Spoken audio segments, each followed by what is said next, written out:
And the most important thing before we start every single seminar is this, okay? Be aware how you feel right now.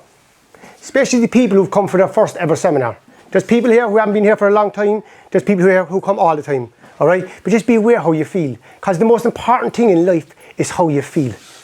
Everything you do in your life, you do it for one reason. You believe you're going to feel better. I'm going for a walk with my friend. I'm going to the gym. I'm going to work. Like, what's life all about?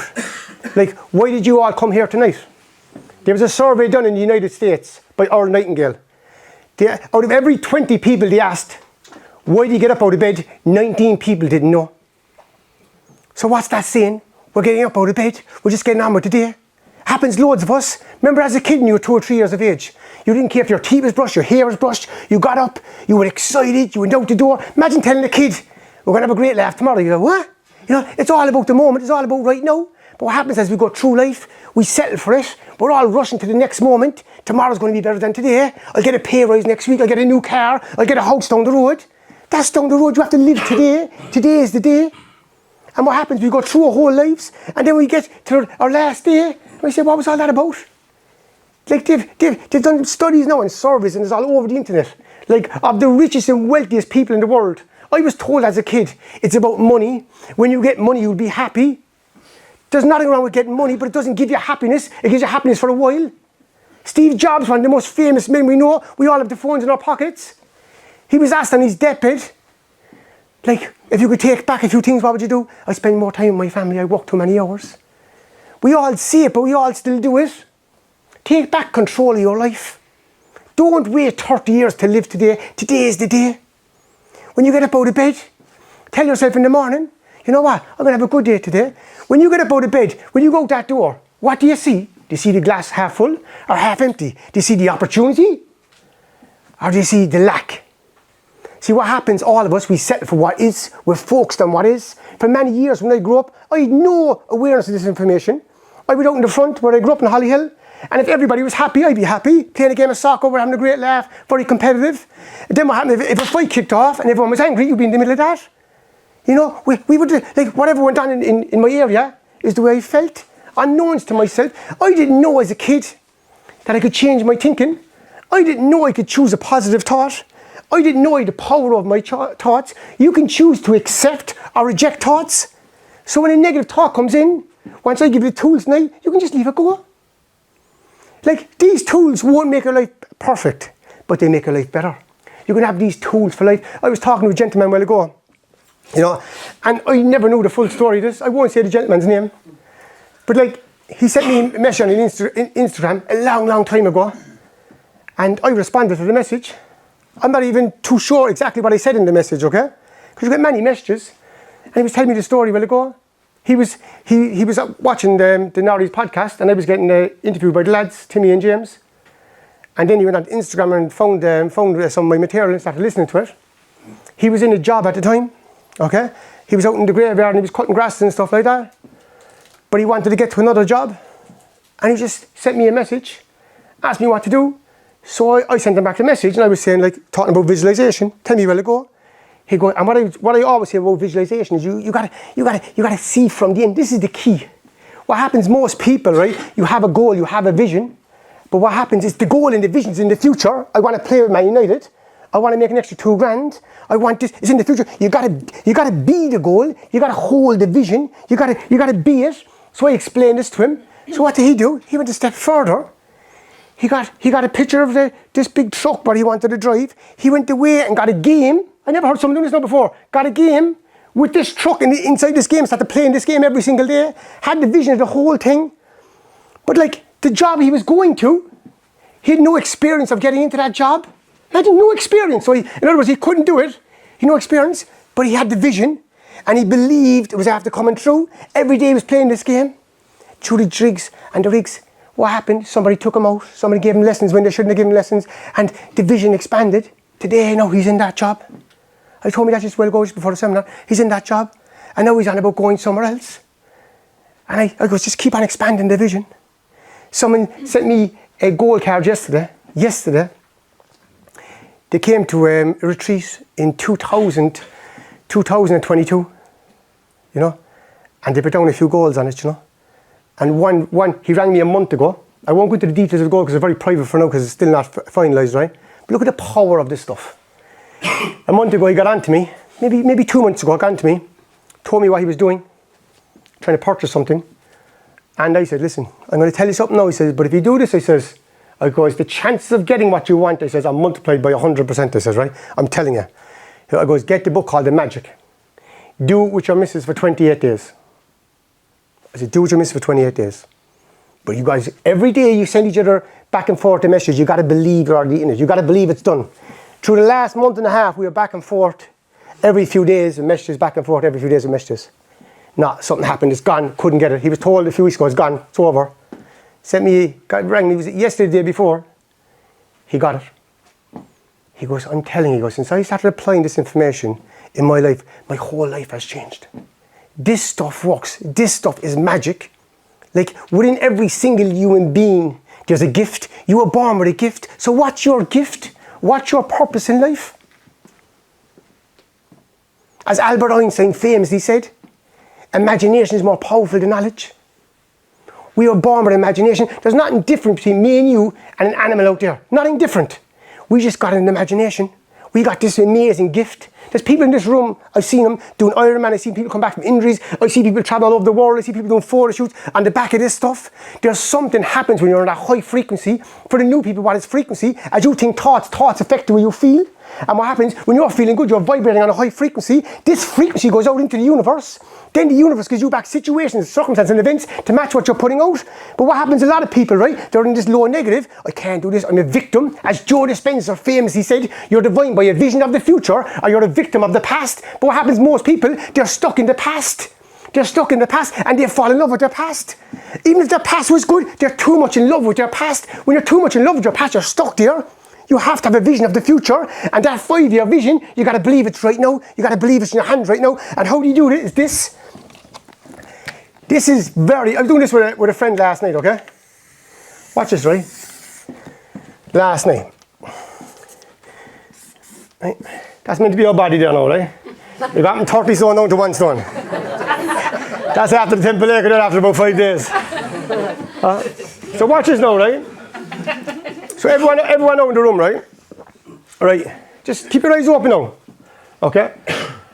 And just go back to the first few years of your life. Just your life. This is not a blame game now here, right? So what was inside your front door? Were your parents praising you? Were they giving out to you? A big one. Were you seen? Were you heard? In your neighborhood, were you bullied? Or were you the bully? In school, friends, just thinking like what happened in especially the first 3 years, are very important, first 3 years. Okay? So like, was there a lot of fear in your house? Was there addiction in your house? Had you anxiety at a young age? Right? What happens, right? These are like all things that are growing inside you, right? Or had you a very happy home? Maybe you had. Is there a lot of lawyers and doctors in your home? Like, whatever your first years is your first years, okay? So what happens here, right? In the first 7 years, that's why the Jesuits said, give me a boy for 7 years and I give you a man. The foundation of your life is formed within the first 7 years, okay? And what happens then, go back now and think of somebody in your class that's 7 or 8 years of age, and fast forward now to he's 40, 50 or 60. I bet you have the same personality. I bet you have the same traits. If you're told as a child you're shy, you're going to go through your whole life believing you're shy. If you're told you're a mad thing, fighting, you go through your whole life believing and protecting that image. But what happens, a lot of people, they don't know how to deal with the past. They don't know how to deal with the trauma. And then they live their whole life with that trauma. Like I know people like 50, 60, 70 years of age, right? And if you had a real honest conversation with them, they're full of insecurities. No, the truth is, we're all full of insecurities. And all the insecurities come back from when you were a kid. But what happens when you're 7 or 8, you develop a left and a right brain. And this is what we as human beings are the first species through the history of time to have a frontal lobe. We have the ability to create. We have the ability to dream. We can go 60 years into the future. We can go 20 years into the back. We can use this and advance our lives so much. But what happens, a lot of people, they use it for a while. They use it for 2 or 3 weeks. Then they go back into the old frequency. Like you leave here now on a seminar tonight and you'll be feeling great. The energy will be up, you'll be feeling buzzing. I'm going to go for my goals, I'm going to go for my dreams, I'm going to do this. I have a technique for everybody at the end of tonight. I'd be interested to see how many will go and do it. The truth is, a handful of people here will do it and some won't. And the truth is, some people sitting down in this seat tonight, lives will change forever by applying these principles. But what happens, you go back into something called life, and it happens to all of us. The ups and downs of life. Sometimes life is great, everything's going great for you. Next thing what happens, boom, you get a bang. You're down. And what happens then, you might stay down there for a while. You go on a low frequency. You go on this victim. He said this and she said that. Do you ever notice when everything starts going wrong in your life? You start blaming everybody, you start arguing with everybody, everything's going wrong. Next thing your head's gone. Next thing you do about 3 or 4 weeks, oh my God, you can't wait to go to bed. Why can't you wait to go to bed? Because you will reset. When you go into bed, you go back into your subconscious. When you go back into your subconscious, you go back into love. See, what is your subconscious? Like, who brought you into this world? For the first 9 months in your mother's womb, all you had was this, your subconscious. So you've been attracting things into your life from then, from the first semester, from then. So you might be saying, okay, Paul, I know all this. How do I change it? Because what happens here, you get a conscious mind, right? And that kicks in to the human beings. So how do you change the subconscious? The most important way to change the subconscious is the story you tell yourself. We say it all the time. The first form of creation is the word you speak. The second form of creation, the first form is the thought you think. The second form is the word you speak. Put S in front of words, what is it? Sword. You're actually killing yourself by the stories you're telling yourself. Like, go to your inner dialogue. What are you saying on a daily basis? I'm no good, I can't do this, I'm not good enough. It's grand for him, it's grand for me. You know what I mean? We're living full of fears and anxieties, and we're getting out of it. We're sitting down at home and we're up making a cup of tea and we're back down and we're all over the place, we're on the phone. There's people in Wall Street paid millions of dollars to get you. I got 5 likes, I got 10 likes, he liked me, he followed me. It's crazy stuff and we all do it. We're all caught up in it. I remember years ago, like, I wasn't on social, I put my first post on social media in 2015. I had no interest in it. I went on it for work. And then I got caught up in it, then I got consumed in it. Then I was working 18 hours a day, and I mean 18 hours a day. I did back-to-back world tour after world tour for 4 years back-to-back. If you were talking to me, this is the way I talked to at my kitchen table. You wouldn't get eye contact on me, non-stop. Obsessed with work, obsessed with money. You know what I mean? And it was a great experience, you know, but constantly looking to go to the next moment, the next event, the next thing. We've been in the middle of an event with 3,000 or 4,000 people and we're planning the next event. The next event, the next thing. We go to Brazil, we go here. Crazy stuff. I got to the highest highs, but you know what? I ended up on the floor. Came back here with my tail between my legs in 2019. You know, after drinking after 12 years of recovery, 12 years behind me. So I picked myself up off the floor in 2004 and I threw it all away. And I couldn't understand it. I never mind break my own anonymity, I never break anybody else's anonymity. But like, I was in recovery, like, and all my life was great and everything going for me. Got caught in the online world and had great times, had ups and downs as well. But I came back here in 2009. And you know what? I came back here a beaten man, tail in between my leg. I was in out of recovery about 100 times. I couldn't get it. But a fellow who never drank for 12 years, I couldn't get back. Back for a week, gone. Back for 2 months, gone. There's people in this room tonight, I won't say the names, right? 4 of us going to Blarney one night. And one of the lads says, if one of us don't stop, one of us is going to be dead.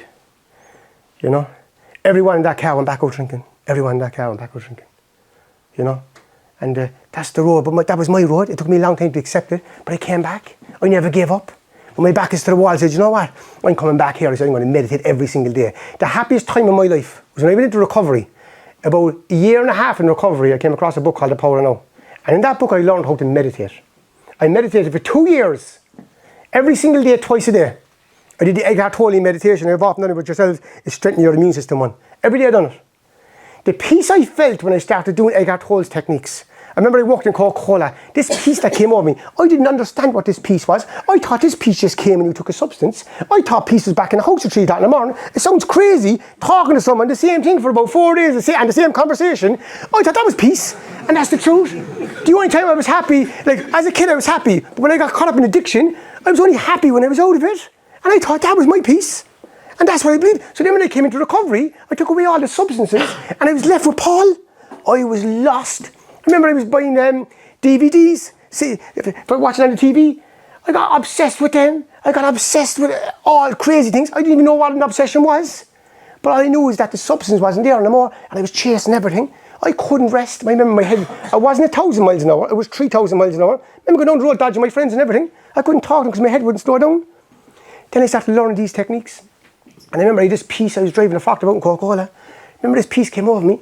I swear now I thought I was after taking something, right?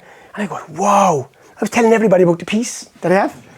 I was chasing everybody. If you said you were demented, I'd chase you with the book. If you would be here, got on. And you know what?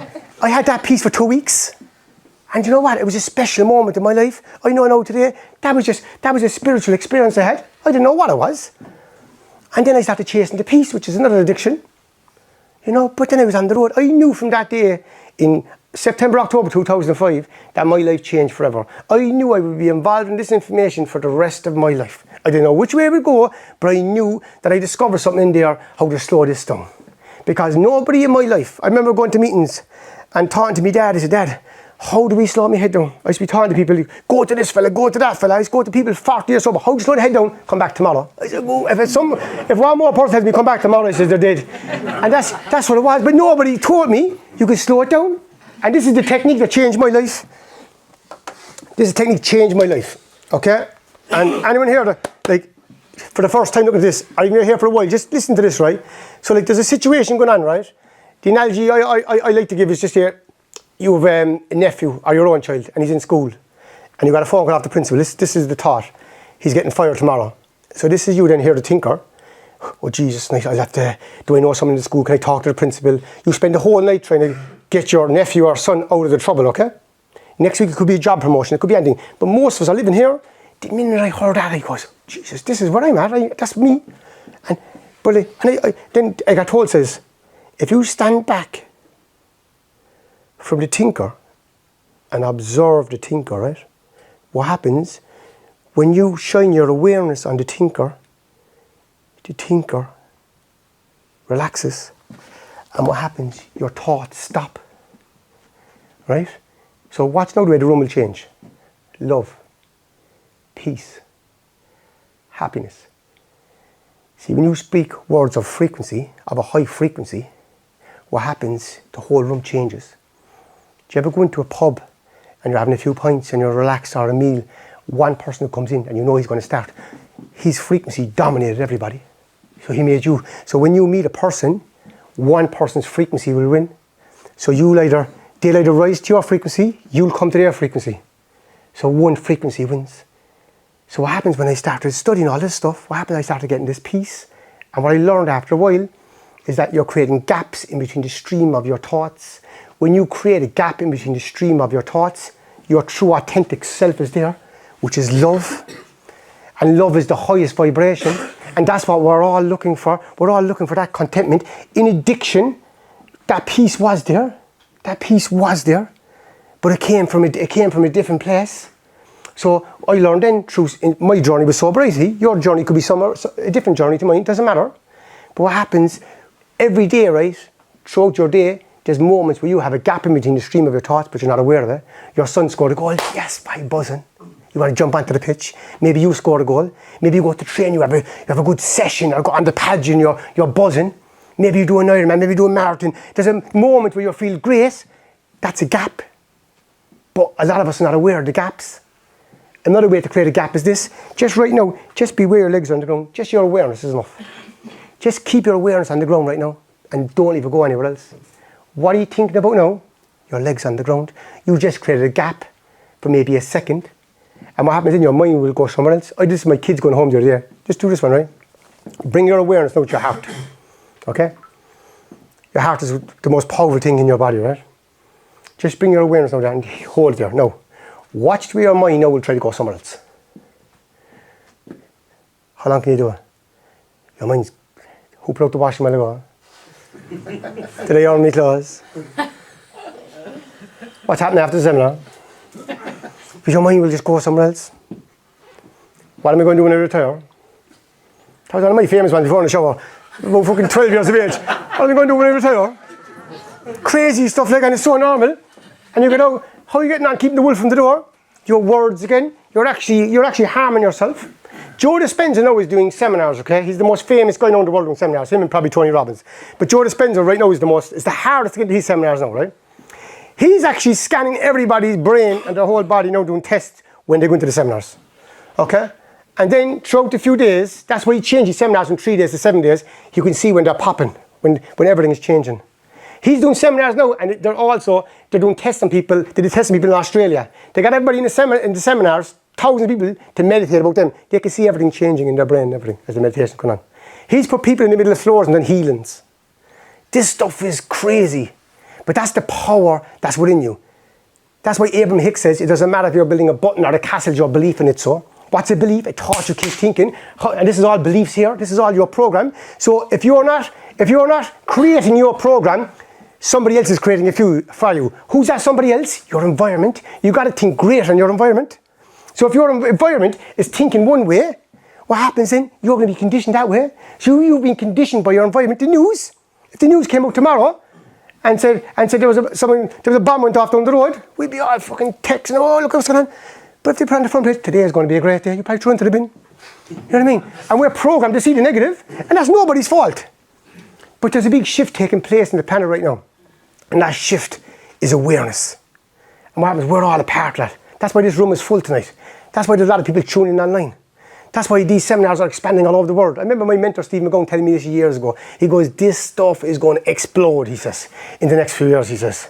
It'll be normal to have a business coach. It'll be normal to have a mentor. And I remember back then when I was doing it at the start, nobody was into it. Like, it was like foreign language to people. Stevie said to me, Paul, I'm the first person to bring curves into Ireland.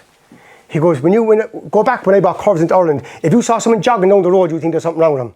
Now, if you're not in the gym, there's something wrong with you. You know, it's amazing, and time goes on. Like now the kids are starting to meditate in school. Like years ago, there was no kids meditating in school. I remember talking to Mackenzie's principal. What a lovely lady. And what she has them doing in the schools, and other schools are doing as well, talking about meditation, talking about mindfulness, talking about goals, talking about law of attraction. Isn't that what it's all about? Like, what's the greatest gift you can give to your kid? The gift of awareness. So when you learn to observe your thoughts, when you learn to hold onto that anchor, what happens? You're actually creating these gaps. And what happens then, as you create these gaps, you're changing your program, you're changing your paradigm. So what happens? You start telling yourself, you know what? I am a good person. You know what? I am going to have a good day today. You know what? Life is good. You know what? Jesus, tonight, why do I get so lucky? And start talking to this, and you get into a rampage of saying, you know what? The universe always works out for me. Do you know what? And I heard Abraham Hicks saying the other day, if you want to make more money in your life and you haven't got it right now, spend it in your imagination. I remember I was on the social welfare a few years ago down Little Island. Ger came down to me, and I had all these affirmations up on the wall. On the social welfare, I hadn't got a penny in my pocket. And I had all these affirmations, every day and every way, my income level is getting bigger and bigger. I had all these crazy affirmations. If you saw them affirmations on the wall and saw me, you'd think I'd be going off my game.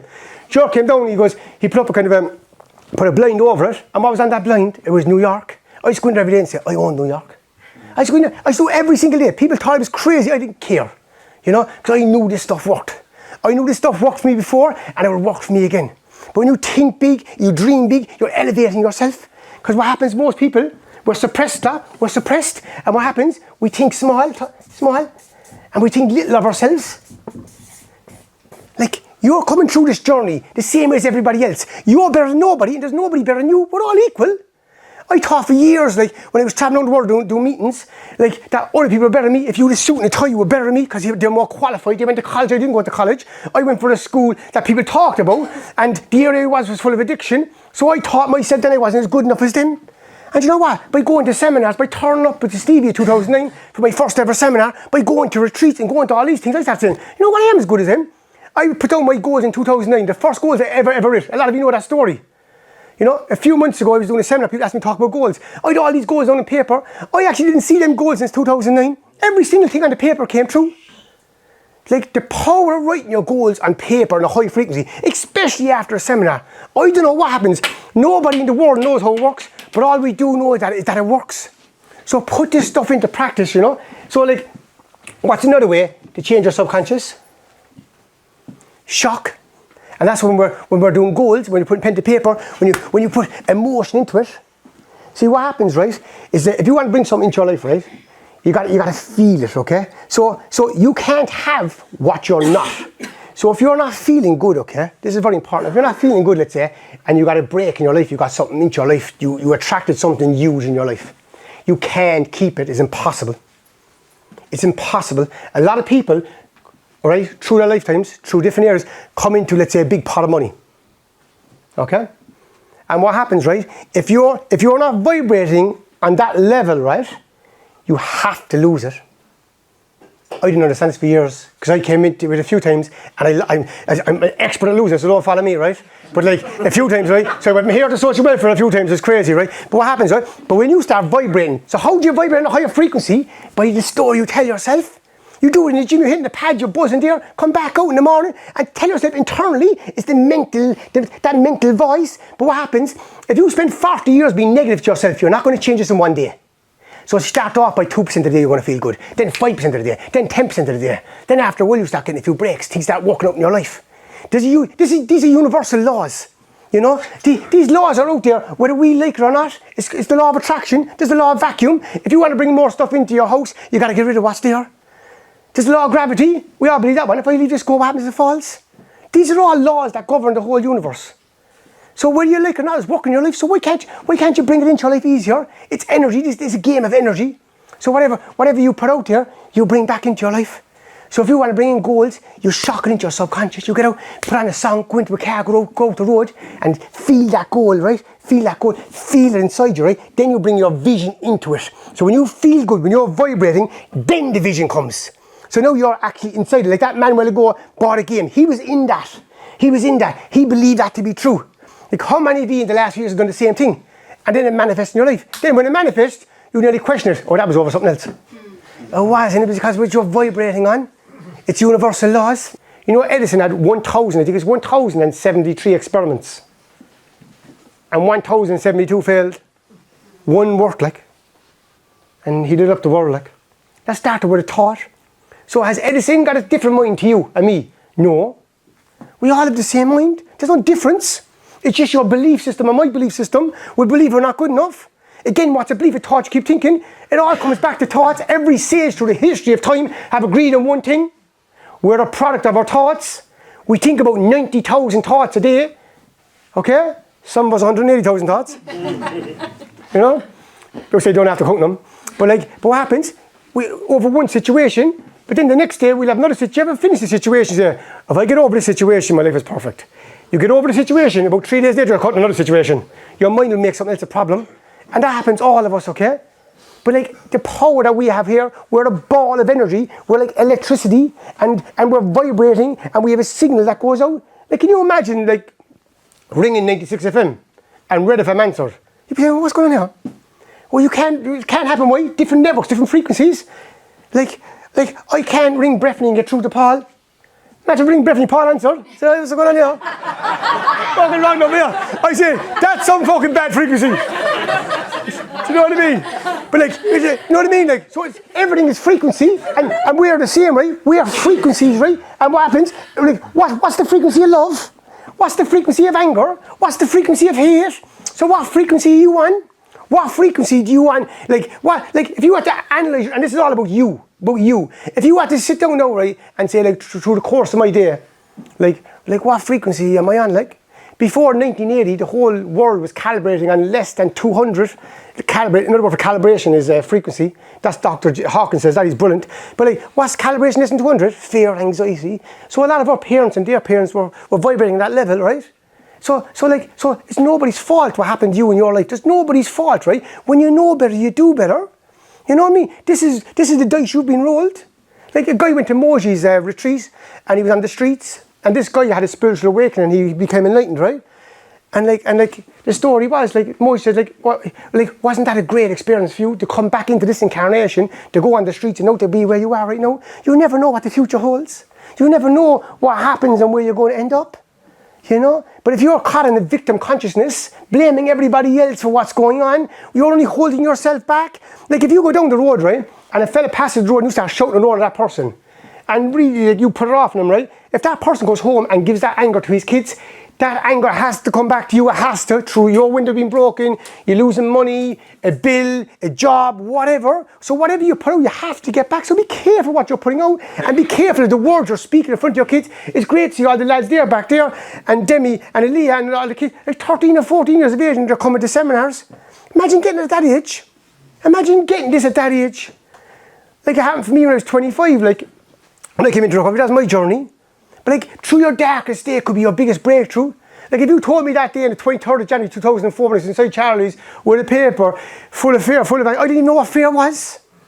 I knew about anger. I knew about all the ego stuff in the pub and the being brave and all that stuff. But I didn't know that was like, that was just protecting the anxiety, that child that got lost in his journey, full of fear. If you told me that day my life was going to change, I said you were crazy. That was the best day of my life. Because I went home to my dad and I said, Dad, I think it's time. I was missing for a full week in the same clothes. And he rang my uncle and brought me to my first meeting. I never forget it. I came back to my dad that night. I goes, Dad, I'm just an alcoholic.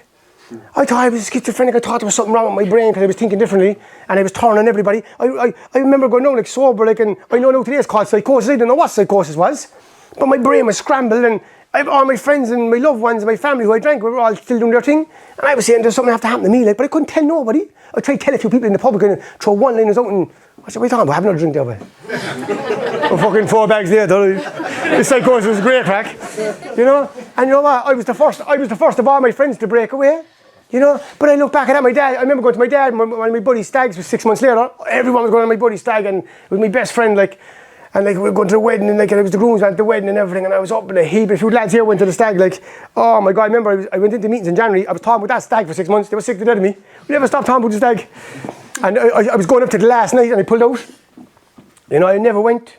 But then what happened, I went away and got another substance and I had a breakdown after it. And remember talking to my dad about that and he says, Dad, like I said, I'm going back over. He says, I can just tell you over respect, I can't do this anymore. I goes, Paul, hang on. He sent me out to his sponsor, I said, hang on. He goes, eventually, he says, if your friends drink the way you drink, they'll all end up coming in. And maybe you could be the person to break that cycle. And that's what happened. I know, unfortunately, a lot of my friends are not here. A lot of my friends passed away. And that's what happens, you know what I mean?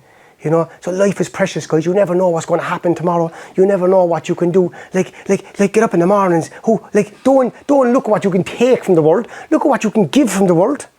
Like, I remember being young, like the lads there playing soccer and sports. Like, looking back now, like the best time of your life when you're a kid. But when you're a kid, you want to be an adult. When you're an adult, you want to be a kid. It's crazy. Enjoy the moment. Whatever age you are right now, wherever you are right now, whatever's going on in your life, enjoy it. Because you know what? You mightn't be here. You know what tomorrow's going to hold on next year or your loved ones, you know what I mean? Like appreciate them. And I say this for myself as well, because we can all get caught up in the gossip and the conversation and talking and, you know what I mean? We all do it. But you know when you do it, do you ever meet someone, you have a negative conversation, you leave, you're, oh God. You know, we do it, you know what? But just like your emotions, right? This is a gift we have, right? And Abraham Hicks is the best at explaining this, okay? Like, your emotions will tell you what's coming into your life. So when you feel a bit of anxiety, right, you're bringing that into your life. So if most of your day is spent in anxiety, like you're bringing that into your life. If you feel good, you feel buzzing and you feel alive, okay? Then you know what you're bringing into your life. A lot of us get that through training. Training is brilliant. You don't need training to get it. You can get it without training. Like how many here in the morning get up and spend 15 or 20 minutes on themselves? Like invest in yourself sitting down. Like a lot of people don't plan. They don't know what they want tomorrow. They don't know what they want next year. But we're getting up every day. We're getting downstairs. We're brushing our teeth. We're going into the car. In the car, we're inside work. In work, we can't wait to get home. We're home watching the box, we're up here. Like, I always say this one. Say, no, like when last did you sit down at home and put everything away? Like, just think about it, and spend at least 10 minutes even. Your partner come in and say, who's that passing away? You said,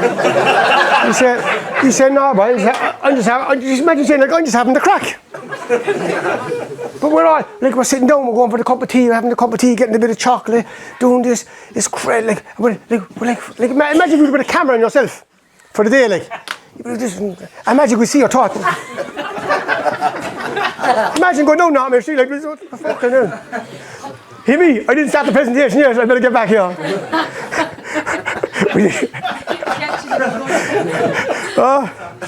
I tell you, boy. We spoke about the subconscious. No, right?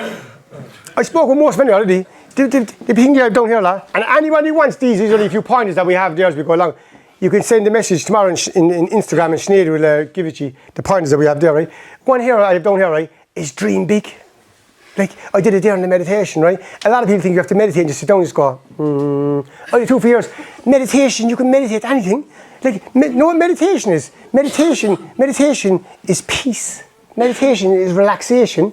Another brilliant way to meditate is this, go on a walk tomorrow, right? Pay attention to every step you take. When you pay attention to every step you take, you're not thinking. Why? You're in your body. The breathing will go. There was up in Armagh, I don't know the team now, Stevie, my mentor. There was a guy came in, they didn't win the, James told a story here 3 weeks ago to the kids, with the kids up here. He knew all the details, I don't know all the details, but anyway, the story is like this. Guy came in, didn't win the All-Ireland in about 30 years, but he came in with this breathing technique. And this is what it is. Breathe in through your nose, out through your nose. When you breathe in through your nose, out through your nose, you bring in more nitric oxide. So anyway, they won the All-Ireland after 30 years, right? Stevie, when he was getting ready to do 60 ultramarathons in 60 days, he used to go to bed every night with cell-tape hair. So he got used to the breathing. He told me, in the first week, right, he got sunstroke. Austin asked me to go up to Limerick to pull him out of the race. He wouldn't listen to nobody. He had a heart murmur. Like, everything went wrong for him. He was in crutches, and he did 60 ultramarathons in 60 days. When I went up to him, right, at the time I was drinking, right, I went up to him. I was meant to counsel him now. I was up in Limerick, I found him. I said, Stevie, where are you? Because I'm upstairs. He had to listen to me for 3 hours. Talk about my problems. I had to help him, but you know what I mean? When I opened the door, he said to me, Paul, don't come in with that story. I know where they sent you. You come in now and talk to me as friends. He goes, I don't want to hear what they're saying. A charity, I won't name the charity, right? We're trying to pull him from the race, right? Because it was too much time, because he was running the whole country. He never told me this, right? They came in and said, Stevie, after 2 hours, Stevie, your gear is gone. Obviously, they got rid of the gear. He said, someone took it last night. Stevie goes, will you go downtown and get me another set of gear? He goes to me, that's God telling me spend more time with you. He spent another hour with me. I'll be going back to Asia. And he went back out running. He goes, Paul, I had a bad start. You watch me getting stronger. Why? He had disbelief. Before that, he did 100 marathons in 100 days, but before that, he never ran a marathon in his life. There was a guy called Larry that was up in a retreat, and he wanted to do it for a charity that one of his kids were sick with. And Steve goes, I'll do it with you. But look what the mind can do. Look what the belief system can do inside you. And he used to go over every day. He just bridge up by his house. He used to go over the bridge and go, yes, every day. Yes, shockingly subconscious that he's after finishing the marathons. See, when you have a goal, when you have a dream, what happens? We think big, and then we get a problem. That stuff doesn't work at all. Jesus, tonight, who believes in that stuff? But what happens? You go and have problems. Life is meant to give you problems. It's not the problems, it's your reaction to the problems. So Stevie had many challenges. And so you had many challenges in your life, but he held that vision, he held that goal. Nothing was going to stop him. His nan passed away, and trust me how close he is with his nan. So what did he do? He actually went up there that night. He went up there, did a wake the whole night, came back in, did another ultramarathon next day. He never stopped. I went to Asia, came back again, went out, came back, and he was coming in for doing it. He was coming, so he goes, I'll go up as a surprise. I went down the line and talked to Sean Quirk. I went up there. I never ran a marathon in my life. I went up there anyway, and Sean goes to me before, will you do 5K? I go, Sean, I'm only back from Asia, you don't know, like I wasn't too healthy over there. He goes, come on, you do 5K. I go, go on, I do 5K. I went up to Stevie, and next thing, at this stage, right, nobody believed him at the start. There was elite runners going out running with him. Everyone was trying to beat him in the race, NC. And it was all hills up there, hills. So I went off, started running. Next thing I come to my 5K, and next thing who's joined? A lot of girls, because I can't stop now. Full of ego. I went up to the top of the next hill, got sick all over the place. And next thing anyway, right, I thought Stevie was going to debate at this stage. So anyway, we were getting there, about 4 or 5K out, and Sean came out to me in the van, come on, I'll bring you in. But there was another guy next to me, kept me going. I go, Sean, you can go away now by finishing this fucking marathon. I went in by where was Stevie waiting for me in the freezing, shaking. He's towed over me, he waited for me to come in.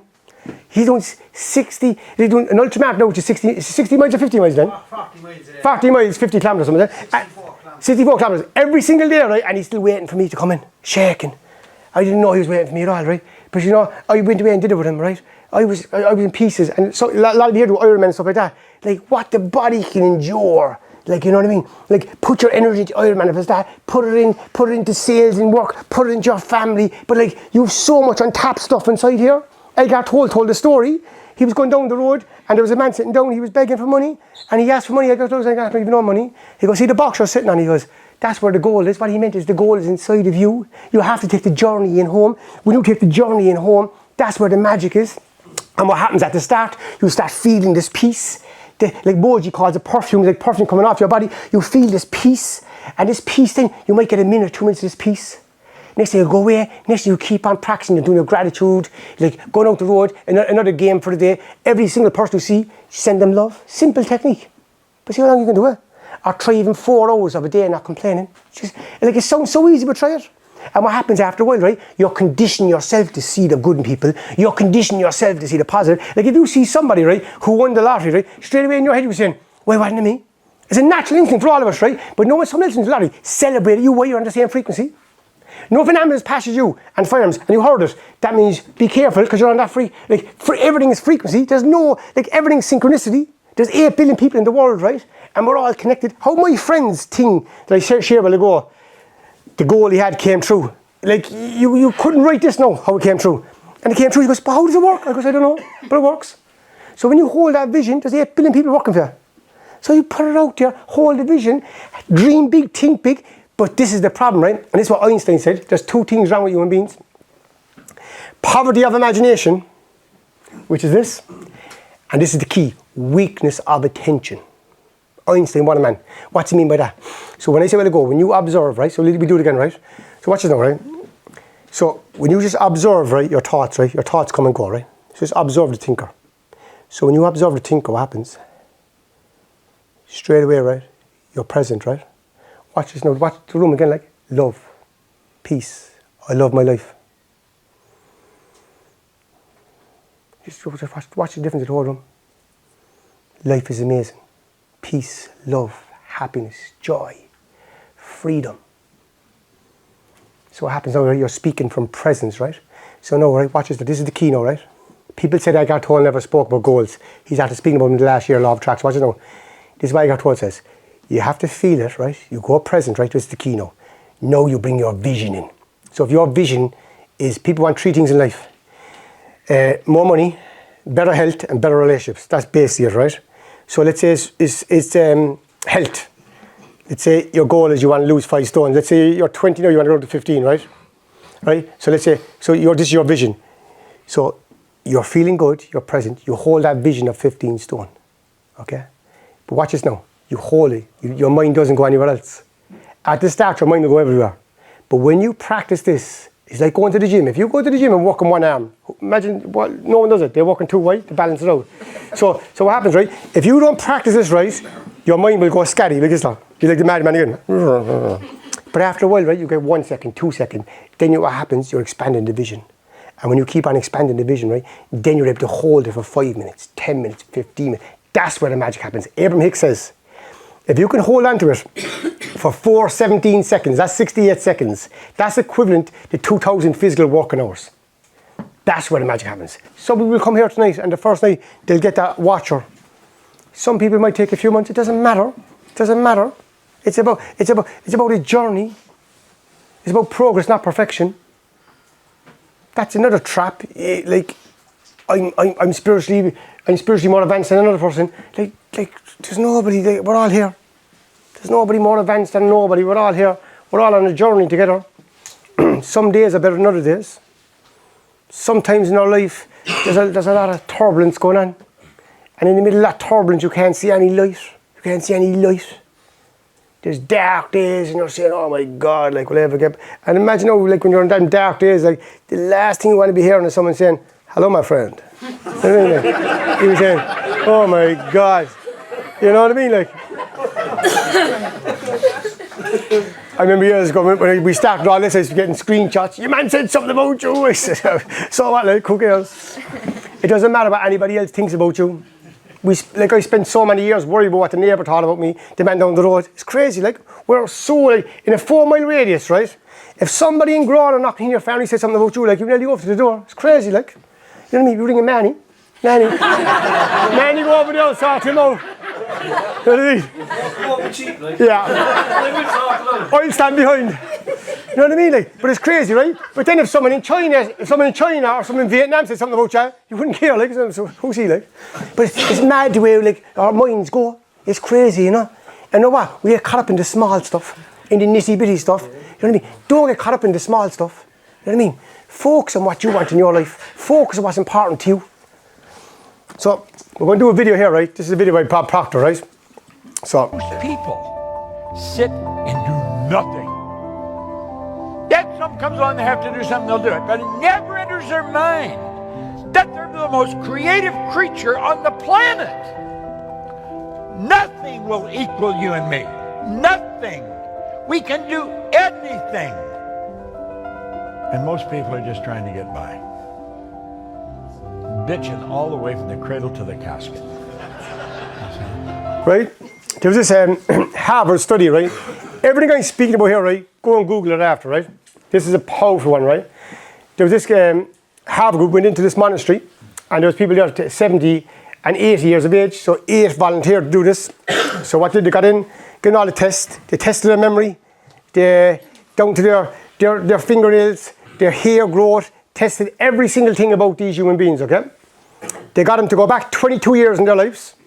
So in the environment they were in, all the news back then was up, the radio stations back then was up, in their imagination they got them talking like they were that age. After 5 days only of believing they were 22 years younger, they'd done a restudy. Their hair grew stronger, their nails, their memory, every single thing about them improved. They believed they were that age. That's the power of the imagination. We're only tapping into this right now. It's only come in the last few years. People like Bruce Lipton, Greg Baden, go and listen to these guys. These guys are doctors and they speak about the science behind this. Some people are very analytical.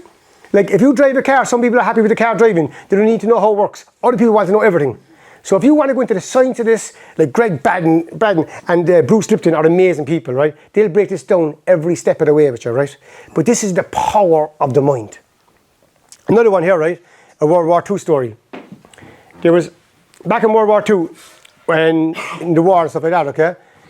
They obviously use morphine. So when someone comes in, they use morphine and they're doing surgery and stuff like that because, as we know, you have to when it's very bad. They ran out of morphine. So there was an experiment done.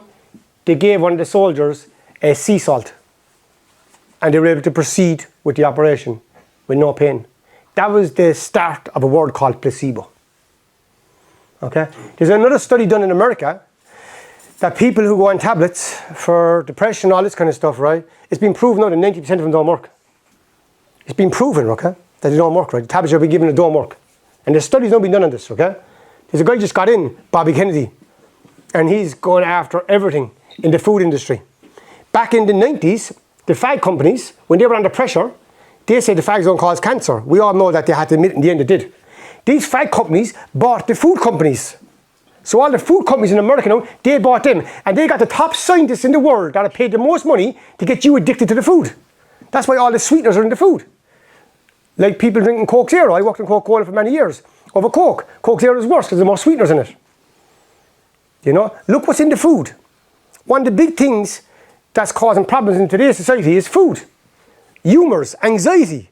When you keep on eating sugar and keep on putting it, the biggest drug in the world is sugar. When you clean up your diet and bit by bit get away from that sugar and clean it up, watch the difference in your humour. Watch the difference in your skin. Watch the difference in your form. You know, like these companies, like I do the stock market. I trade for a living. I'm a trader, so I know about all these companies. I know what they do. But these companies have the top scientists in the world, and they have the American government, the whole lot, FDA. They've them all bought off. And now Trump came in with Bobby Kennedy, and they're after exposing the whole thing. Elon Musk now has gone in with a project called Doge, and they're after exposing the whole thing. US aid, all the money that's gone over the world, is all exposed right now. It's all over the internet. And he's going to transform the whole health in America. America, one of the biggest countries and best countries in the world, and they have the biggest obesity. They have the food that they have is the worst food in the world. Why? So when you start hearing all these things, you start standing back from it. So what's that got to do with us? Everything. You know, because when we grew up, it was all sweets, all food. That's what we did. But now there's more of awareness. I'm only after starting to change of late myself, properly. I said for years I was going to do it. And now I started to change of late. I noticed a huge difference in my form, a huge difference in my sleep. And now by me doing it, hopefully my kids will start seeing that. Already my son, he doesn't drink sodas anymore, Harley. He's cut back way on the chocolate. But this stuff is vital, guys. This stuff is vital for you, for your future. Because if you keep on going doing that, like of late, like, you know, there's a lot of people in the area have passed away of late. Some very close people to us of late have passed away. I'm not saying it's over that. But I'm just saying, you know, there's like one of my friends there last week, you know, he got 3 stents on his heart. Very fit man, very healthy man, you know. I was shocked by it, you know. And he told me he's on the vape a lot these days. I'm not saying the vape done it, but he said he's on that a lot. You know, your health is your wealth. We're not grateful for our health until we lose our health. Another thing in that book, The Magic, it says, write down 10 blessings every morning. I'm blessed with my eyes so I can see. I'm blessed with my nose so I can smell. I'm blessed to have legs so I can walk. You know, we take our health for granted. Then we lose our health, we want it back. Your health is your wealth. Look after it. Don't leave your food be your medicine. You know, And if you're taking something, no, I'm not saying stop taking it, that's not my point, it's not that. But you can make little adjustments. You can make little different moves. I remember a lady came to me up in a retreat a few years ago, and she was going to see somebody, and he was a counsellor, and there's some very good counsellors out there, and what he was doing, the advice he's given her, I thought was crazy. She asked me my opinion, you know? And one of the things she was doing, she was going back to her past, all right? Going back to her past. There's nothing wrong going back to your past and healing your past. But when you keep on going back there, keep on playing the story, what happens? You're emotionalising it, and then you're attracting that into your life. So you have to be very careful what advice you're getting and who you're going to get that advice. As Abraham Hicks says, the best way to dissolve your past is in the present moment. So when your past comes in the present moment in the form of pain body, so what is, for anybody here, what's pain body? Do you ever get someone says something to you and you lose the head and you get that red mist, that anger? That's your pain body. Your pain body is every single negative emotion that happened to you since the day you're born is on you right now. Okay? You come into this world with something called karma. You're meant to dissolve your karma. How do you dissolve your karma? By accepting the present moment. That's what Eckhart Tolle says, fall in love with the present moment. Make the present moment your best friend. So when you get up in today is a great day. Every time you make the present moment your best friend, you're actually you're not bringing any karma onto your body. But every time you don't accept the situation, every time you don't accept your life, every time you play the poor mode, every time you play the victim, you're bringing more karma onto you. So what's that? You're bringing more pain. You're bringing more anxiety. When you're a kid, very important, you won't notice that. But you keep on not accepting the present moment. If you keep on not accepting life, what happens when you're 30 or 40, you start seeing it then. You start seeing it in your blood pressure. You start seeing it in your physique. You start getting symptoms. Because every single sickness starts with negativity. And then eventually appears in a physical manifestation. So that's when you get older, a lot of people get more sicker. And you say that's because I'm getting older. No. No. Many people get older and they don't get sicker at all. But it's because when you were a kid, you didn't accept the present moment. So now you might be saying to me, okay, Paul, that's my pain body. How do I help it? How do I heal it? So this is powerful, right? Again, Eckhart Tolle, when I started learning this is a technique I got very fast, okay? Some of the techniques I didn't, this is one that came to me fast. Because like some people, right, have a very active pain body. So they hear something and they're very reactive and they show. Other people have the same pain body, but I don't know trouble, but it's still pain body. Oh geez, I don't know trouble, please. And they're full of anxiety, okay? So how do you dissolve that? And that's one of the key things in your life. The only reason you and me came into this physical world as a human being is to discover who we are. That's the only reason. It's not to build houses, cars, all that stuff. We came in here to discover who we are, okay? And one of the best ways to discover who you are is to dissolve your pain body, is to dissolve your karma. Okay? So how do you dissolve that? Let's say you go out and someone says something to you and you lose the head. Just say that. I used to say 1-0, I lost it. Next thing someone says something to you again and you lose the head again. Next thing someone says something and you just catch it. I never forget when Stephen Tuig's son, 18 years of age, came to a seminar and rang me and said, I just caught the pain body for the first time. So what happens? So when you shine the light on the emotion, the anxiety, it can't react. So here, I say that again. So when you shine your awareness, the light, on the pain, you're just about to react. You can't react. So let's say now you're in a meeting tomorrow, or you're in work and you're in some dodgy situation. You know there's going to be a bit of anxiety there. So before the reaction comes, just bring your awareness to your pain body. As you bring your awareness to your pain body, you can't react. It's only when your awareness drops, you'll react again.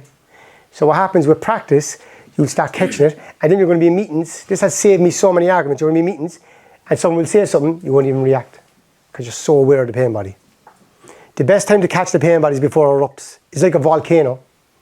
For some people it erupts all the time, and they live through it. For other people, they just internally have it, and they try to hide it. But as you practice more and more, what happens then? When you dissolve the pain body, you're going to feel more peace. You're going to feel more calmness. You're going to feel more love in your life. That flash anger, that temper is gone. Like how many times did you lose the head and wake up the next day and say, oh my God, not again, not again. You know, that Hulk come out inside you. You know, but the good news is that's not you. That's not who you are. That's your ego. And your ego wants drama. Your ego fuels that drama. When human beings first came into civilization, there was no ego. The biggest disease we face in the world right now is your ego. Your ego is your false sense of self. It's that voice in the head, that noise in the head, that noise that won't go away. I think you're walking down Park Street, you see someone who done something wrong to 30 years ago. He might have pushed you in school. And you're carrying this resentment for 30 years. By the time you get to McCarthy Street, you're fighting him, you're fighting his kid, you're at his funeral, he's dead, he's that. You see him the next day in the pub, you buy him a pint. You know what I mean? But your mind's telling you, I'm going to fix him, I'm going to get him, I'm going to get him. Your mind's playing all these wars in the head. The only wars going on is you. You know? Or your missus or your partner or your kids or someone said something to you, your head goes off, constantly goes off. Playing all these stories. It's crazy. These stories are never going to, half of them are never going to come true. Most of them. But the mind goes there. Now, I spoke about this while ago, gold cards. And can we share that lady's gold card yesterday, what she got? So there was don't ask his name if you want to. There was a lady sent Sinead a gold card yesterday. What was on it? What she read on it? Can you remember? I think she only came to 1 or 2 seminars. Yeah. And she had down to get her teeth done, to get sober, to get a house and have a healthy relationship, and she's all for her life now. Yeah, amazing, like, you know. And the guy who sent to me yesterday, he put 5 down. But there's something happens when you do it in a high frequency. So I bet she probably done them after the seminar. So when you go home after the seminar, right, there might be some gold cards around the office there somewhere. Yvonne will give them for you in a minute. But like, go home, if you have no gold cards there, write on a bit of paper. But this is very important, you write in present tense. You write in present tense. I'm talking about thousands of people. There's another man in the room tonight. I remember he went to a seminar. He went to a seminar a few years ago, and he had a goal in the job. What he was doing, he was in the car business. What he was doing, and his goal was like to go way bigger in the car business, you know. But I remember he did another few goals as well, and they all came true. I remember he rang me.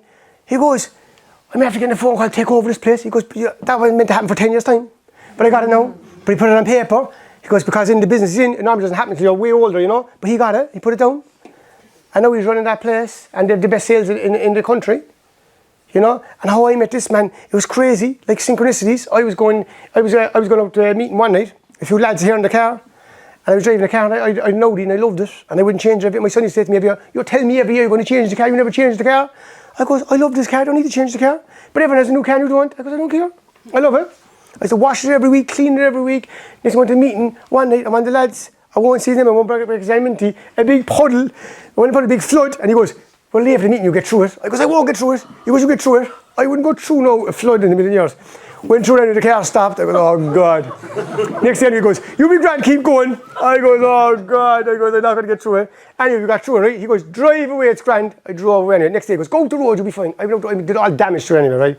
Drove next day. I drove into Audi, and next day I thought I'd get it fixed. They came back to me. Like, look at the synchronicity now, this, right? His car's gone. At the same time, right, I was telling my son all the time when he had the car, right? So the car was gone, rode off. I goes, "Oh jeez." So I went down anyway.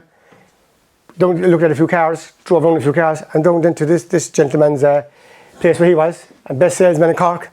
Gave me the keys and goes, "Take that for a spin, go home for the weekend with it." Because he knew once I drove this, if I drove this, every other car I'd come back to this. Anyway, long story short, right, got the car. He goes, "Come back in a month after driving." He goes, "And I'll show you around. You get used to the car and you see what the gadgets do." I'm back a month then, I rang him and says, "I'm outside there, come and show me." "I can't." He goes, "I'm with a customer." I goes, "Will you come out?" I wave and come out anyway. Next he goes to me, "You do seminars?" I thought he was talking about seminars up in the office. I goes, "I do a few seminars." "No, by crypto online, by you do seminars online." Anyway, he goes to me. I goes, "Oh no." He goes, "What's these seminars in the office anyway about?" Watch this now, right? Went from me not changing the car, telling my son I'm going to change every year, to getting the car, right? Then going out and meeting this gentleman, and next thing, he goes, "Ring me for the next seminar." So I ring him. "You going to the seminar?" "No, but I'm just going on the plane there to go to Ibiza." I go, "Right." I didn't know him. I just said, last time you go to Ibiza. Yes, anyway, he came to the next seminar. Between that and right, he brought his friend who's here tonight as well, right? Next thing we ended up going on a retreat together. And next thing up on the retreat, put all these goals on paper, and they all manifest. And his friend had the same thing. He put in a goal to change job. He was in that business, the car as well, to do something else and travel the world. He put all that in paper to get married. He's getting married in a few months' time. You know, to have kids, that's another one of the goals that happened. To get a house, that happened, all in paper in front of us. And it all came true. So when people tell me this stuff doesn't work, I say, "Whoop, next. Go on, keep going." This stuff is crazy. It doesn't work part-time, it works full-time. But it's up to you. Put pen to paper. I've Tommy here next to me. Remember his brother John Paul won't mind me saying, we were up at the retreat, Austin's retreat as well. He was on the ground, put pen to paper. He goes, I want to bring 5 people up through this house as a goal. Put it down. Next thing someone that day put up, said, I'm going to do that for you. Just put it down. It was done. But he goes, I want to see my brother up here with me. Next thing, within a few weeks, John Paul was up at Austin's. Austin did some amazing work with him. Next thing, John Paul was up there. Next thing, another goal to have all the brothers back in a seminar. Boom, happened. All pen to paper. Then John Paul came up to his retreat, put pen to paper. He's going to go back playing soccer. And he goes, he went back playing soccer, and he's going to get his kids involved with it, right? We were out in Turner's Cross, in the final in Turner's Cross against Coachford, and everyone waited for him to bring his 2 kids out to take the picture out in the thing. I think Mossy was playing that one as well. But like, they lost that day against Coachford, I think. They lost the day. But did he lose? No. Because he had the vision, he had the goal. So do you get what I'm saying? Like this about having the vision, it's about having the goal. But this is the catch. It's not about the goal and being attached to it. It's the journey to it. It's a journey of getting well. The journey of imagine bringing his kids out that day out proud and getting a picture taken out in Turner's Cross and getting in the final. Didn't go there that day. We went back a year later and they won. They won a year later. I was 2 years later, but they won anyway. But you get what I'm saying? You have a goal, you have a dream. You might come second, so what? So what? People think we're taught in school it's all about coming first. It's not all about coming first. It's about having fun. When you go to school, and I'm grateful for the education system, but you're not taught to be an entrepreneur. You're not taught to think for yourself. You're taught like singularity. You do a test on your own. Don't get advice off nobody else. This is you. There's only one right answer, and that's yes, and you shut up. You know what I mean? And you're taught then not to think big, not to be an entrepreneur. It's all about thinking big. It's all about being an entrepreneur.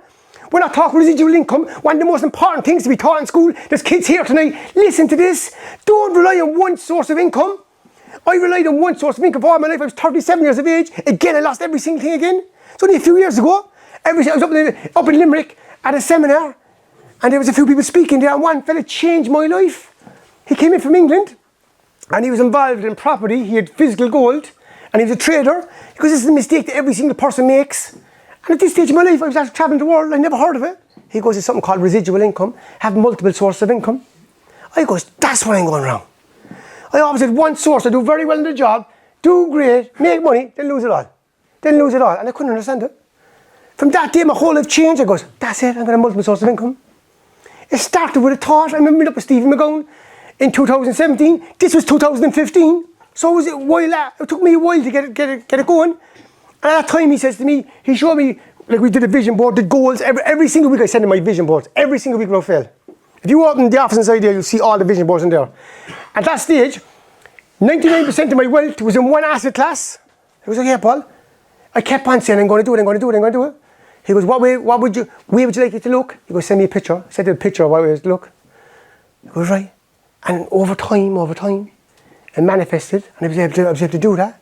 But it started with a thought. But if I never went to that seminar that day, I went to that seminar that day in 2015 with my legs between my tail, just trying to get back on my feet.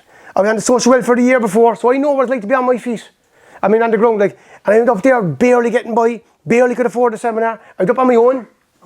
People say, why are you still going to these things? I goes, because they're good for me. I was going since 2009. I went up on my own, sat down there, felt lost. And I heard this man speaking, I goes, that's it, like, believe in yourself. Believe in yourself. Have a few people around you that believe in you too. Share your goals with them. Share your dreams with them. It's very important, like. Remember before I used to have goals and dreams, I was sharing with nobody. And Steve said to me, if you don't share them with other people, how are they going to do them? How are they going to be inspired to do them? Remember a few years ago when we did some work out in Africa, we built a school out in Africa, and we had a seminar, a retreat, and I was kind of talking with Steve, doing a few bits, and people doing their goals. I would know every single person, what's your goal? As I was doing it, then he came to me, he goes, what's your one? And I goes, oh shit, I want to explain that. I was coffee words for once. Next thing, Stevie looked at me, and next thing, he said, say something. And I goes, to get more investors in to buy more schools. That day, 5 people put their names forward to build 2 schools a year out in Madagascar. Did 5 of them follow through? No. But a few did. There were 6 schools built since then. But me just opened my mouth. And James, who was here 3 weeks ago, James McGrath, did an event, built 2 schools. He did one's on the way. Stevie went away and did 2. And another guy up there did 2 as well. I think Damon actually did some as well, Damon Austin. But what I'm saying, right, by me just saying it, because I thought if I said it'd be egotistical, why would you say something, do something and don't talk about it? Do something, and it's great to do things and don't talk about it. But there's a time in the right place to talk about it that I never knew that. I thought I'd be egotistical, you're talking about your goals. I remember the lads asked me to do my goals that time up here. I wouldn't do them, I was not talking about my goals. It come out all wrong. But by me sharing them and putting them out there and not worried what people think about me, because that's my ego and I me, then see. Then other people were inspired to do it. So by me sharing about goal cards tonight and what other people are doing, there's someone sitting down here tonight that's going to say, whoa, I'm going to write something down tonight. Why now? What have you got to lose? What have you got to lose? Again, imagination, we spoke about that time and time again tonight. Visualization, that works in with imagination. It's the key, it's the cornerstone of everything. There's a guy called Neville Goddard. Look up Neville Goddard on Instagram. What a man. And he says another word for imagination is God. He goes, imagination is God. And he talks about imagination better than any person I've ever heard in my life talking about it. And he says again, you got to believe it's now. You got to believe it's here. So when you use that visualization, this is the key. You got to play make-believe games. I remember I went to another retreat and one of my good friends said to me, I'm around you for 20 years. He goes, no, what I got out of this retreat? The make-believe games. So when you have a vision, right? And let's say your vision is to be driving, let's say you want to drive a Mercedes, just an example, right? And let's say right now you're driving the Ford Fiesta, right? This is very important now, right? You can't hate the Ford Fiesta and get to the Mercedes. If you're 15 stone, you want to be 10 stone. You can't believe you're 15 stone and get to 10 stone.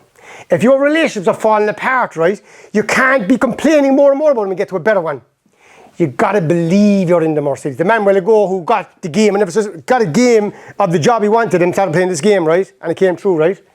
You got to believe it's after manifesting already. You got to feel it. You got to feel it in your DNA. And when you feel it, you start vibrating on a higher level. So when you're vibrating, that's why I think training is fantastic. Whether you're soccer, whatever you're doing in the pad, when you're training, you're vibrating on such a high level. When you're vibrating on a high level, then you bring in the goal. Then you shock the subconscious. Then you say it's after manifesting. When you do that, at that level, you're shocking the subconscious. When you shock the subconscious, that's where the magic happens. And you can feel it straight away. Look, Conor McGregor, say what you want about him. I don't condone a lot of stuff he's done is late, right?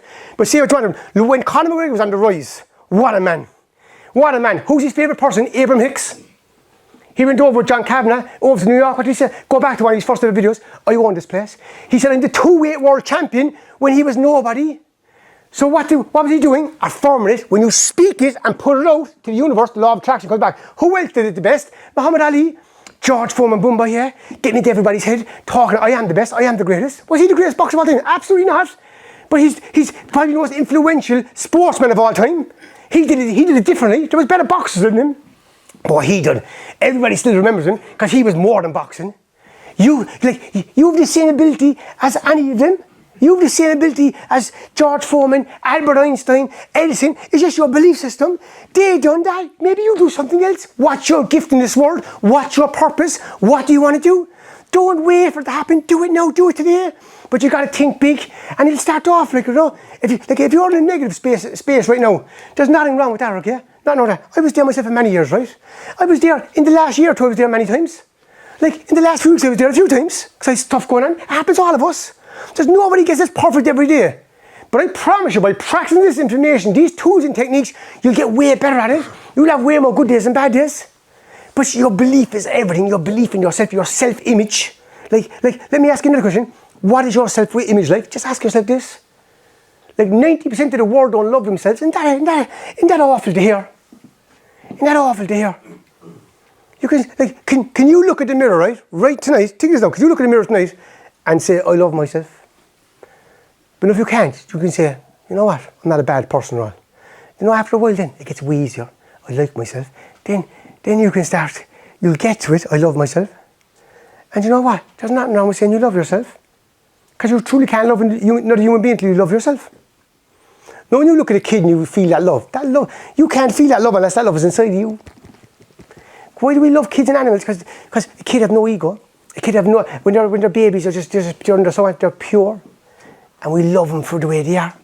That love is inside of you. You know, I remember a huge one for me was Mackenzie. When Mackenzie was born, you know. Remember she was born and she had big huge eyes and everything. I remember coming back from the hospital and we played a song called Bruno Mars Amazing. And I swear to God, like the feeling I had come back to the road that night. And I just never forget it, you know what I mean? And that was a big one for me, you know what I mean? And then I was able to go to the retreat. And then at that retreat, I went to my first ever retreat in March 2010. Then I started hearing about these things, and then Stevie started saying things about there's thoughts going through the room right now. I said, fuck, what's he on about thoughts? He said, who owns the thoughts? I said a while ago, he goes, nobody. I goes, what do you mean nobody owns the thoughts? I thought my thoughts are mine. He goes, no, the way you feel, they stick onto you. So when you feel good, when you feel elevated and you're happy, them thoughts then of opportunity, going for your goals and dreams, stick onto you. When you feel lethargic and you feel you're not good enough, you can't do it, then them thoughts stick onto you. I started to learn all this stuff then. I goes, whoa, like. Remember now, from 2005, I started to learn about Eckhart Tolle. All I knew then was about Eckhart Tolle, talking about being in the moment, observing your thoughts, being present, being happy. And then from there then, to learn about Law of Attraction 2009. Then that brought me on another journey again. You know, this thing is a lifelong journey. There's no one going to wake up tomorrow and be perfect this tomorrow. You keep on tipping away day by day. Next slide here is there. If you're persistent, you'll get it. If you're consistent, you'll keep it. If you're grateful, you attract it, more of it. Gratitude is one of the key things. It's one of the key things in life. Probably the most important thing in life. Like, how grateful are you? How grateful are you on a day-to-day basis? The book I went back to a while ago called The Magic by Rhonda Byrne. I remember when me and Breffy done it for the first time. Like, every day we write down 10 things we're grateful for and we send it to each other. So be accountable to somebody else. You know what I mean? Then we had goal cards and we wrote them down. We put things down in these goal cards and we thought that would never ever manifest. Like, I won't say we thought it would never manifest, but they were far away from us at that time, maybe put it that way. Everything we put down has come true. And then what we do now, before it was every week, but we just get back to it, every kind of 2 weeks, one of us would do it and send each other our goals. And then on our goals, there's 3 things, 3 magnificent outcomes. So whatever's going on in your life, you're looking for a magnificent outcome in it, and you write down in present tense. You'll be amazed how many things are after coming on the back of it when you go back and look at the book. I'd advise every single person online and here now, go away and get the book, The Magic by Rhonda Byrne, and do it with somebody else. If you have a partner, do it with your partner. If you have a good friend, do it with a good friend. And after 28 days, it's a 28-day course. It's not a lot of reading. You're reading 1 page. The first day you get a rock. So it's only about 2 pages, you get a rock. Put that rock in your pocket and you carry that rock with you. That rock, every time you touch the rock, then the gratitude, because this is the key with goals. If you have a goal and you put it in a wallet that you don't see, yes, it's good. But when you touch your goal every day, it's going to your brain. It's going to your brain, sending energy to your brain. So inside my office there's a few crystals. In my car, there's 2 crystals. And every day we go to school with the kids, the Mackenzie and Evan, they take the crystals in their hands. And they have, in their imagination, 3 things they're grateful for and 3 goals. And then at home, in my locker, I have crystals there as well. So every time you see them, you're thinking of something to be grateful for. So then you might have other things in your house. The minute you see it, it's gratitude. You're developing the attitude of gratitude. You do it for a few days. Watch your vibration lifting. Watch the way you feel. You still get on with your life. You're still going to do your day-to-day things. Nothing's going to change. But you're going to change. You're going to change for the better. People will want to be around you. People will see the energy. People will feel the energy. People will come into your... If someone comes into around you, right, and you're vibrating on a high level, right, they have no other choice. Either vibrate in that level or move on. Like if you're in work, right, and you're holding a vision, right, and someone's not new in work, right, if you hold that vision of your dream workplace, they'll either leave that job or else you're going to get another job. It's just the way it works. This is how it does it. But will it happen overnight? No. Can you imagine if the law of attraction happened just like that? You're walking down the beach and everyone you see, I didn't like her, I didn't like him. Imagine if it started working straight away. The minute you think something, you manifest, we'd be all in the height of trouble. Think about it. I don't like him. I don't like her. You know what I mean? But what happens, right? The law of attraction, when you hold that vision, right? It's galvanizing. It's like a magnifying glass, right? It's getting stronger and stronger and stronger. Like if you have one log, right, burning on a fire, what happens if you put a second log there, a third log there? Faster. If you have one person, right, that's involved in this information, right, now we have a big room tonight and you have loads doing it. Look at the power of the room. We're all vibrating together. We're all burning together. And that's why it's so important here. Have your goals and dreams here. That's why I did a few different meditations tonight. A lot tonight was on goals and dreams. We do other seminars, there's lots on, maybe a lot of stillness and a lot of relaxing. But tonight that's just the way it's gone. That's the intention of the room. Like I had the slides there, we didn't go into them for an hour. That's just the way it's gone. The room will go the way the room goes. Your intention, like when you get up in the morning, what's your intention? What do you intend to do for that day? Like when you go to the day, like what is it like? Don't just get up and go to work and come home and that's it. What are you doing that for? If you're not happy in your job, fall in love with your job. If you want to go to another job, fall in love with your job and that other job will appear, if that's what you want. If not, if you're in this job and if you can't go any other way, still treat everybody fantastic. I'm always trying to get through to my kids, like, always treat other people the way you like them to treat you. Because what do we do? Sometimes we talk to different people different ways depending on who they are. No, it doesn't matter if someone's working for you, if you're working for somebody else. Treat everybody the same. Look at everybody with the same respect. And know what? You get it back. Human beings are so intelligent. People underestimate the power and the intelligence of another human being. Some people mightn't be able to vocalise the words that someone else can do. They mightn't have the same intellect, but I tell you, they're smart. They're very smart. I've seen that so many times over the past few years. People trying to take advantage of other people in situations. It doesn't work, it comes back to you. It comes back to you. This is good, right? You watch an entire Netflix series, even when the first episodes are slow, because someone told you it gets better. But what if you looked at your goals like that and watched your life get better instead? And that leads into this, right? I seen this the other day, okay? I see it online the other day, okay? And it was Steve Carter. He says, get out a book, right? This is what he said, no, right?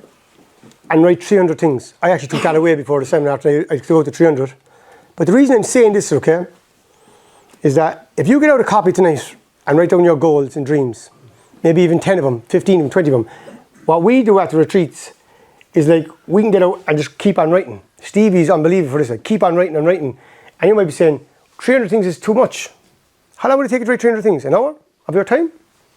But as we said in the last thing, Netflix, like, we sit down, and we're all guilty of this, and on a day sometimes, you'd watch 10 episodes. The first one or two was enjoyable, and at the end you're wrecked from it. You know what I mean? But we all still do it. But we wouldn't spend that much time on investing in ourselves. Getting up, doing a bit of meditation, having a gratitude book, journaling what you're grateful for, writing down your 10 blessings.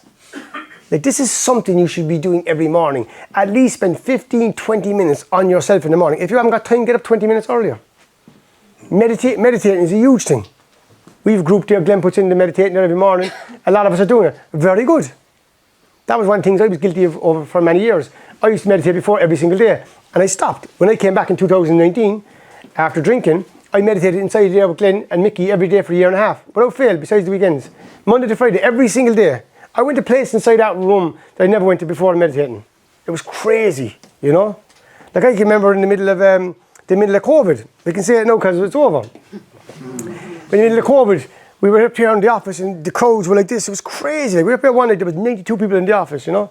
There were politicians, there was this, no one was meant to be here, but everyone was here. Like the biggest kept secret in the north side. Don't tell no one you're here, but everyone was here. And next thing, we were there, and next thing it was getting out of hand. I think we were going to level 3 or level 4, up to levels anyway, some level. And next thing, I was inside there one morning, and Mickey and Glenn came in, they were at the room meeting, and they were coming to me and giving me a big lecture. We have to stop the seminars, you can't do this, can't do that, blah, blah, blah, the office and all that stuff. I said, right, yeah, no bother, boys, no bother. Sit down there, we do meditation. So we're doing the meditation anyway, so I went around all the things, this and that, look what happened, the journey from here to here to here to here, we're protected, this is what's going on, boom. I mean, I was nearly shouting inside the room, we were all buzzing. Next thing, the minute meditation was over, Clay goes, the seminar Wednesday, yeah? You know what I mean, like? And like, even that, like, you know, like the journey of life, you know what I mean? The journey of life, the ups and downs of life, you know, it's crazy. I remember I told you a while ago, when I was down in Ireland a few years ago, you know, when I lost everything, and people said, I was asked as well, even on the lunch break, when I go, how did you come back? How did you do it? Like, I did it up here. I did it first in my imagination. I believed I was financially free, even though I hadn't got a penny. I was 6 months behind the mortgage. I couldn't put food on the table. I had 4 kids that I loved. I couldn't provide for them. You know, I too proud I couldn't ask no one for money. But this is the key. Start off 1% of the day, I believed I was financially free. 99% of the day, I was demented. That's the truth. I remember the first box that came out at time back then. That was a prior time I lost everything. Like, we won't go to that one next. But what I'm saying is that, right, there was a box that came back, actually this was back in 2013, called Suits, my first ever watching a boxer, right? I remember going out for work, right, every day. No work now, right? I was up in an office with one light working up in the office, right? In the corner of the office, watching Suits every single day, going out down to Blackpool in a suit. And I know work. I swear to God, I know work, like, right? I was down with my accountant, right? My accountant at the time, and he was signing a cheque for me to go into the social welfare. And next thing, I I mean, like, he goes, I'm not going on the social welfare. I goes, I'm not doing it. I goes, I was on it before, I'm not doing it. I goes, I'm going to make this work. He goes, Paul, you have 4 kids. He says, you have to do something, like. He goes, you can't put food on the table, like. And he's really got very friendly with me. Next thing I goes to, I go, give me the letter. He's giving me the letter anyway, right? He's giving me the letter, right? I goes, Peter. He goes, what? I goes, I'm a fucking billionaire. He goes, you're fucking mad enough to be one, get out. You know what I mean? But that was my mindset. My mindset back then was I wasn't. I remember like going over there with my dad, right? Crazy story, some of you know the story. Going over to social welfare with my dad. I know where this is coming from. It's coming from somewhere, you know. Over with my dad, right? I used to go over with my dad every month, right? But I used to go over and pretend I was with him. Right? I remember I dressed to the fucking nines over with my dad when I was over there for myself. And but I remember my dad, I was young, inside the social welfare, and my dad, it must have been about 6, 7, I was going over with my dad, and I goes, my dad, where am I, Dad? And he goes, there's one place I hope you're never there, son. And that must have shocked my subconscious. So I just think that I'm never going there, right? And there's nothing wrong with it, because when I got it, I swear to God, I was the most grateful person in the world to get it. Because I was on it 3 times since then, 3 times over the past 10, 15 years. So I know what it's like, right? But I was grateful to get it. But the point is this, right? I was going over there every month with my dad, all the stuff. I was getting away with more anyway, getting it done. Then I was going up to Mayfield, right? It was a different place, not for the post office. I went to Mayfield one day, right? And a fella who worked at Coca-Cola just came in behind me. So I was just going up to collect the money. I go, Stuart, give us a stamp.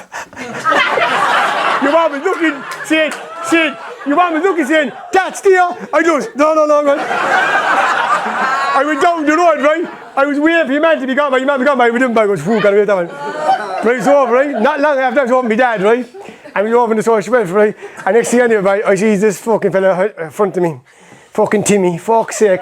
Timmy shouting an order in the social welfare, and as he does, and whoa. I was hiding behind me. I was that if he sees me, I'm gone. And anyway, next thing anyway, right, Timmy looks behind me. Charlie, what are you doing here? You're the last person I thought would be here. I go, everyone looked at me and goes, nice one, Timmy. You know what I mean? Like, looking back, that was a success memory. Do you know what I mean? At the time, the floor opened up, I was going through it, you know? And like, you know what I mean? Like, so that, like, life, like the journey of up and down, but I was getting back to how did I come back? It was up here. I said, if I lose every single thing in the morning, I'll do the same thing again, right? 5% of the day, I believe I was financially free.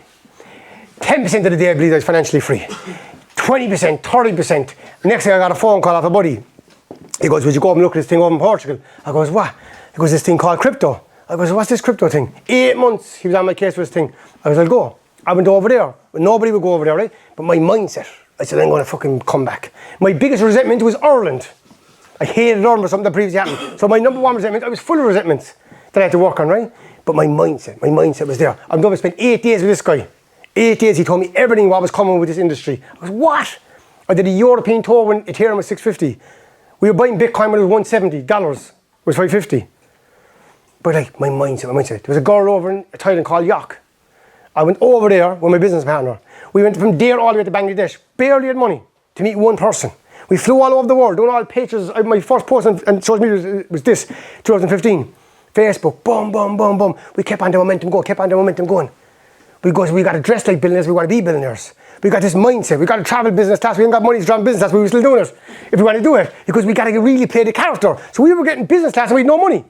We literally going on tours with no money, getting stopped to doing it. Next thing, it got bigger. We ended up going to some of the biggest arenas in the world in front of 10s and 20,000 people. But it went on and on.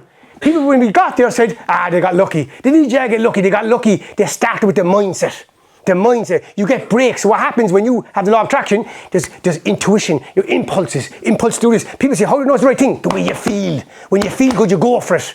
What happens? You feel good and fear comes in. You push through the fear. Push through it and go for your goals. Go for your dreams. All that came through, and then I made a bad investment again and lost it all again. So we have to go again. You know what I mean? But like the fun, the ups, the downs, the ins and outs, I wouldn't change a day if that's just the way it is. Just this way it is. I could look back at it and say, if I had all them cryptos again, boom, I did a bad investment. Every single one, after working for 4 years, every single one of them I lost. Left with nothing again. That was only a few years ago. But you know what? I learned from that, and then I improved from that and I went on again. That's just the journey, colleague. You're law of attraction, you're not immune to making a bad investment. You're not immune to losing all your money. But I know now, looking back at my journey, like that made me who the person I am today. Like I was only telling you how these seminars started, all by default again. Roy, our great friend, was not here tonight. I was up with Roy, trying to get him to come someplace with me. He wouldn't come. And then he goes, send me that positive message you put into the group. I says, that's saying. He goes to me, I don't understand what vibration or frequency means. Because I was sending him Abraham Hicks messages. And he goes, hello, my friend. Hope you're keeping well. Next thing, before I know it, that started. Next thing, he goes, can I say that to my friend and this friend and that friend? Before I know it, it's going to 1,000 people all over the world. But I was on no social media, see? I was off social media because I was allergic to it. That's what it done to me. And next thing then, I was being out there, he had COVID. I was being in the hospital. He was in a bad way. Next thing, I got a big vision last night. You blew up on TikTok. And I goes, you know what? Maybe the voice notes are over it. This over the time. Then I faced my fears by going back on social media. Something I didn't want to do. I said, if I do it, maybe it'll help people. Next thing, that sprung on from there. Next thing, like the seminars, he went up to one day, she goes, will you do a seminar in the office? I goes, a seminar about what? Sure, I'm not selling nothing. I'm always selling something. She goes, you don't understand. Talk about the head. I goes, Yvonne, I haven't a clue what you're talking about. I goes, I was going across the world selling something all the time. I goes, but what am I going to sell? I'm not to sell them.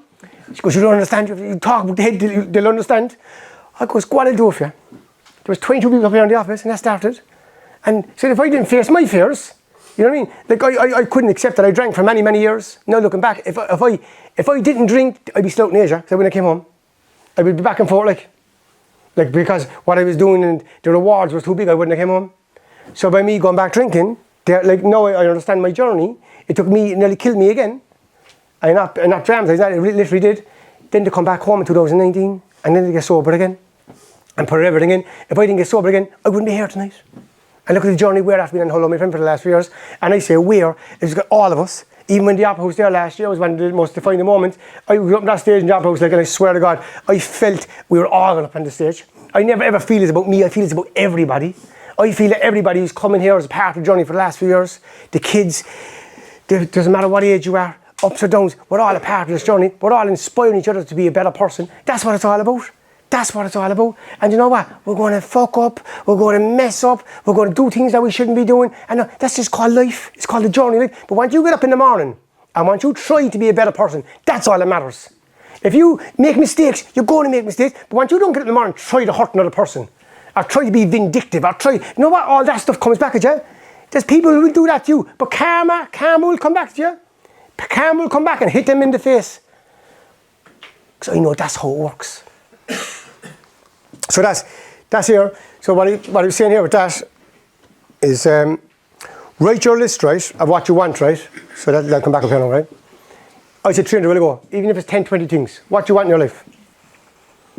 Read it every day. Very important to feel it, right? If it's a gold card, a book, to have it in your hand, feel it, right? And this is the magic now, right? You have to expect it to happen. Okay? You have to expect it. Now let's go one step further. You got to believe right now. It's already after happening. If you do that list tonight, I promise you come back in 1 year from now.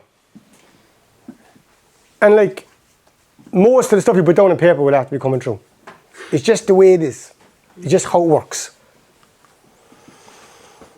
Okay, right? Last slide for tonight. If you had 90 days to live, what way would you live it? Just think about that now for a second, right? 90 days to live, what would you do? Don't want to know. But like, so like, think about it. Like, I bet you make a lot of changes because you'll be forced to make a lot of changes. And when you're forced to make a lot of changes, you'll do it straight away.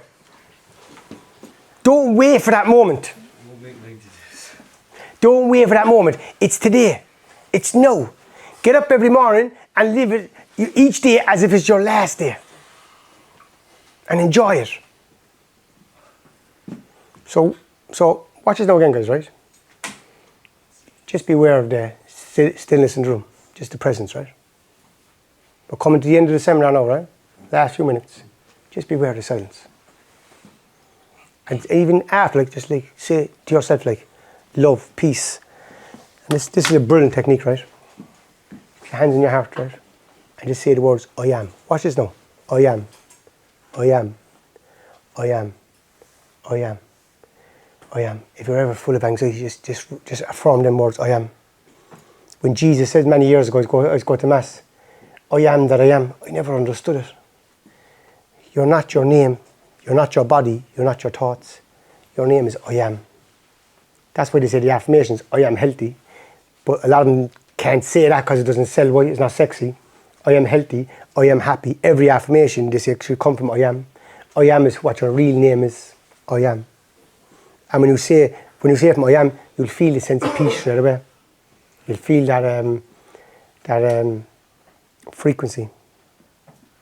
Then you're more on a frequency of love and peace than anger or resentment.